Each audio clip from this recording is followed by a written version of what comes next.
कृष्णाय वासुदेवाय हरे परमात्मने प्रणतः क्लेशनाशाय गोविंदाय नमो नमः। जय श्री कृष्ण। यैनं वेत्ति हन्तारं यश्चैनं मन्यते हतम् उभौ तौ न विजानीतो नायं हन्ति न हन्यते न जायते म्रियते वा कदाचिन्नायं भूत्वा भविता वा न भूयः अजो नित्यः शाश्वतोऽयं पुराणो न हन्यते हन्यमाने शरीरे। अर्थात जो इस जीवात्मा को मारने वाला समझता है तथा जो इसे मरा हुआ समझता है वे दोनों ही अज्ञानी हैं, क्योंकि आत्मा न तो मरता है और न मारा जाता है। आत्मा के लिए किसी भी काल में न तो जन्म है और न ही मृत्यु है। वह न तो कभी जन्मा है न जन्म लेता है और न कभी जन्म लेगा। आत्मा अजन्मा नित्य शाश्वत तथा पुरातन है। शरीर के मारे जाने पर वह मारा नहीं जाता। आत्मा अमर है।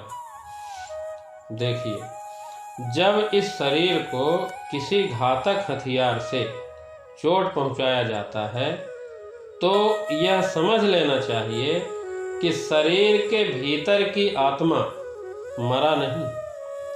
आत्मा इतना सूक्ष्म है कि इसे किसी भी भौतिक हथियार से मार पाना असंभव है।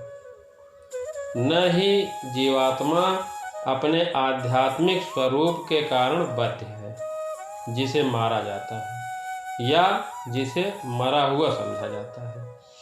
वह केवल शरीर होता है। फिर भी ग्रंथों में ऐसा लिखा है कि किसी जीव की हत्या न करो। किसी भी जीव के शरीर की हत्या करना निंदनीय है और राज तथा भगवान के विधान द्वारा दंडनीय है। किंतु अर्जुन को तो धर्म के नियमानुसार मारने के लिए नियुक्त किया जा रहा है। गुणात्मक दृष्टि से परमात्मा का अणु अंश परम से अभिन्न है। वह शरीर की भांति विकारी नहीं है। शरीर में 6 प्रकार के रूपांतर होते हैं। वह माता के गर्भ से जन्म लेता है, कुछ काल तक रहता है, बढ़ता है, कुछ परिणाम उत्पन्न करता है, धीरे धीरे क्षीण होता है और अंत में समाप्त हो जाता है। किंतु आत्मा में ऐसे परिवर्तन नहीं होते। आत्मा अजन्मा है, क्योंकि आत्मा भौतिक शरीर धारण करता है, अतः शरीर जन्म लेता है। आत्मा न तो जन्म लेता है और न ही मरता है। जिसका जन्म होता है उसकी मृत्यु निश्चित है, और चूंकि आत्मा जन्म नहीं लेता अतः उसका न तो भूत है, न वर्तमान और न ही भविष्य। वह नित्य शाश्वत तथा सनातन है। हम शरीर के प्रभाव में आकर आत्मा के जन्म मरण आदि का इतिहास खोजते हैं। आत्मा शरीर की तरह कभी भी वृद्ध नहीं होता, अतः तथाकथित वृद्ध पुरुष भी अपने बाल्यकाल या युवावस्था जैसी अनुभूति पाता है। शरीर के परिवर्तनों का आत्मा पर कोई प्रभाव नहीं पड़ता। आत्मा वृक्ष या किसी अन्य भौतिक वस्तु की तरह क्षीण नहीं होता। आत्मा की कोई उपसृष्टि नहीं होती। शरीर की उपसृष्टि संतानें हैं, और वो भी व्यष्टि आत्माएं हैं, और शरीर के कारण वे किसी न किसी की संतानें प्रतीत होते हैं। शरीर का विकास आत्मा की उपस्थिति के कारण होता है, किंतु आत्मा में कोई परिवर्तन नहीं होता, वो हमेशा वैसे ही रहता है। अतः आत्मा शरीर के 6 प्रकार के परिवर्तन से मुक्त है। आत्मा ज्ञान से या चेतना से सदैव पूर्ण रहता है, अतः चेतना ही आत्मा का लक्षण है।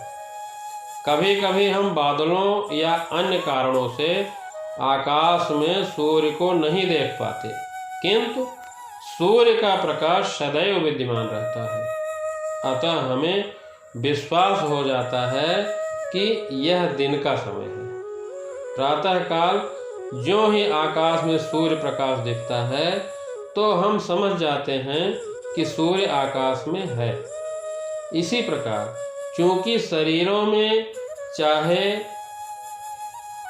पशु के हों या पुरुषों के कुछ न कुछ चेतना रहती है, अतः हम आत्मा को जान लेते हैं, किंतु जीव की यह चेतना परमेश्वर की चेतना से भिन्न है, क्योंकि परम चेतना तो सर्वज्ञ है, भूत वर्तमान तथा भविष्य के ज्ञान से पूर्ण।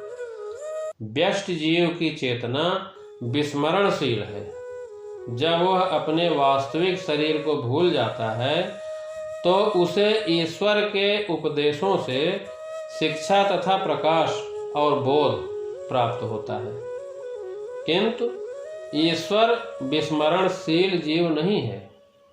परमात्मा तथा आत्मा दोनों शरीर रूपी उसी वृक्ष में जीव के हृदय में विद्यमान है हमेशा, और इनमें से जो समस्त इच्छाओं तथा शोकों से मुक्त हो चुका है वही भगवान की कृपा से आत्मा के महिमा को समझ सकता है। धन्यवाद। जय श्री कृष्ण।